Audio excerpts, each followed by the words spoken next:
I was doing everything right. Or at least, I thought I was.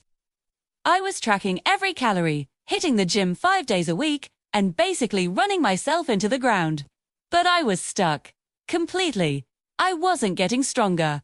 My body wasn't changing, and my frustration was just through the roof.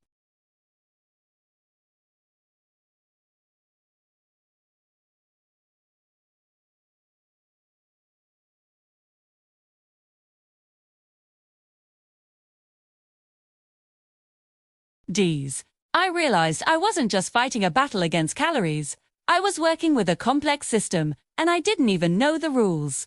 In this video, I'm going to show you how understanding 3 key hormones, cortisol, testosterone, and growth hormone, can help you finally break through that fitness plateau, build the body you want, and see the results you've been working so hard for. This isn't about working harder. It's about working smarter. First up is the hormone that can single-handedly sabotage your progress if it gets out of whack. Cortisol. You've probably heard it called the stress hormone. When you're in a high-stakes situation, your adrenal glands release it. It's part of your fight-or-flight response, and in short bursts, it's a lifesaver. It helps get energy to your muscles and sharpens your focus. But here's the catch.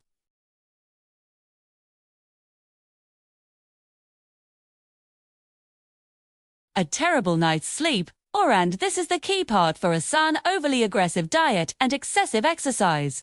When you're chronically stressed, your cortisol levels can stay elevated. And that can be a recipe for disaster. Chronically high cortisol can encourage your body to do the exact opposite of what you want. It's associated with storing more visceral fat, especially around your stomach. It can even tell your body to break down hard-earned muscle tissue for energy. It messes with your recovery, can suppress other important hormones, and may even hurt your insulin sensitivity. If you feel exhausted, puffy, and find you're stuck despite doing everything right, chronically elevated cortisol might be a contributing factor. So, how do we get it under control? For years, my philosophy was more is more. More cardio, longer gym sessions, push until you have nothing left. But this approach can keep your cortisol levels chronically high. The real hack is to shift your focus to training that builds you up. And your most powerful tool for this is resistance training. A solid foundation of 3 to 4 days of strength training, focusing on big compound movements like squats, deadlifts, and presses, provides a powerful stimulus for muscle growth. While all intense exercise acutely raises cortisol, it's the chronic, high-volume, under-recovered training that becomes a problem. So, keep those high-intensity sessions short and sharp, not long and grueling. Most of us think relaxing is scrolling on the couch, but that doesn't do much to actively lower stress. You need to engage your parasympathetic nervous system, your rest and digest system.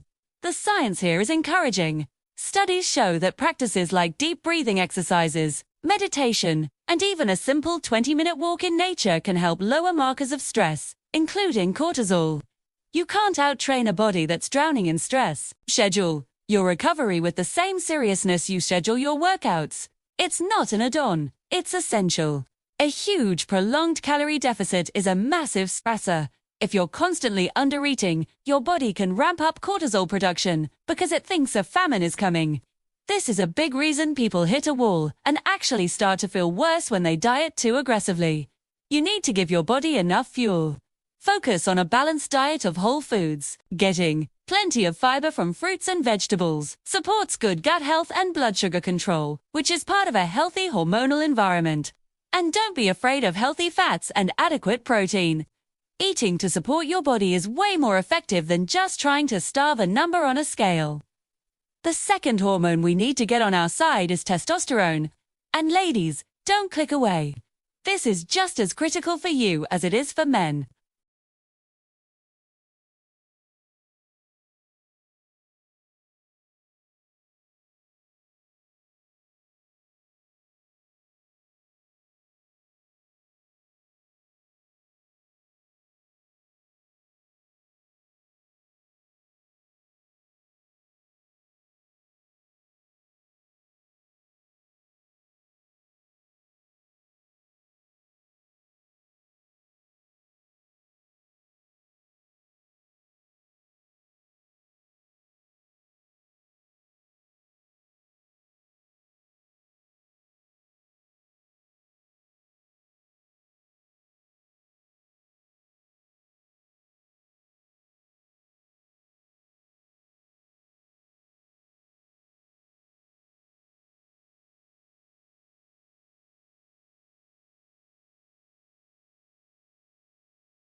If your workouts are mostly light weights and machines, you're missing out on a huge opportunity.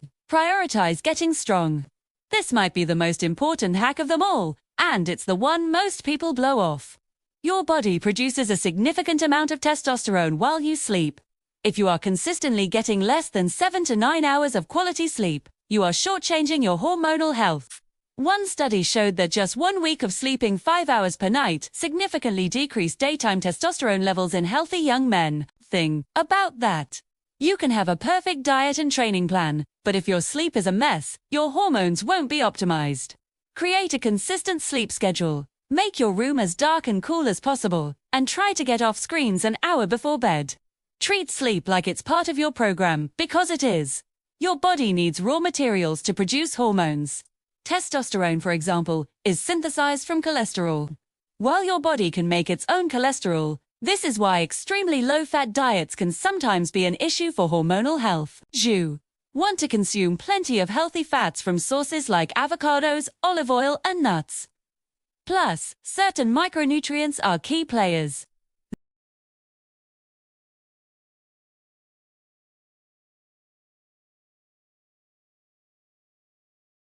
A varied whole food diet gives your body what it needs to build a strong hormonal foundation.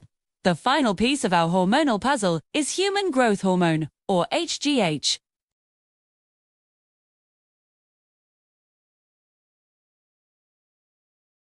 Released by the pituitary gland, HGH is central to muscle repair, building lean tissue, and metabolizing body fat. When HGH is optimized, your recovery is better, and your body gets more efficient at using fat for fuel. And just like the others, its release is heavily influenced by our lifestyle.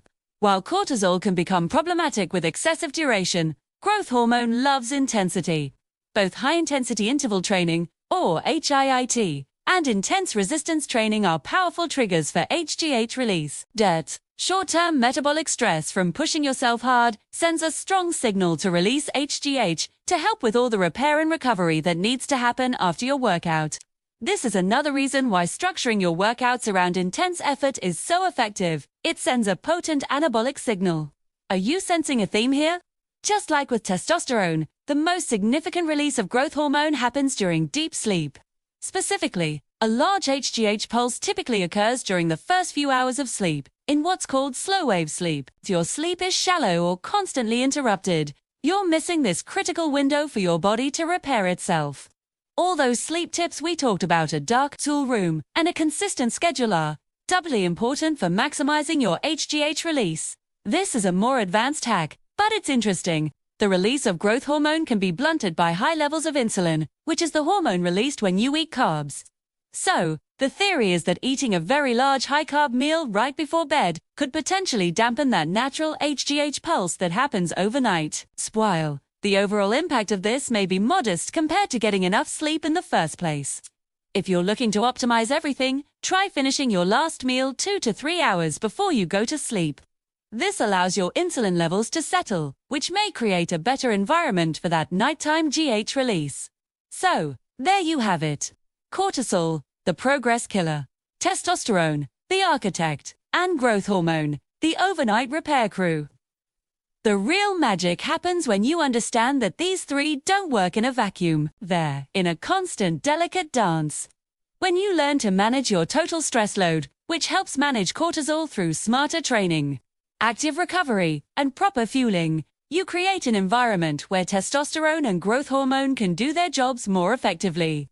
Suddenly, your body can shift from a state of being constantly broken down to a state of building up. Now, to be crystal clear, none of this replaces the fundamentals. You still need progressive overload in your training, a solid nutrition plan with enough protein, and to manage your overall energy balance.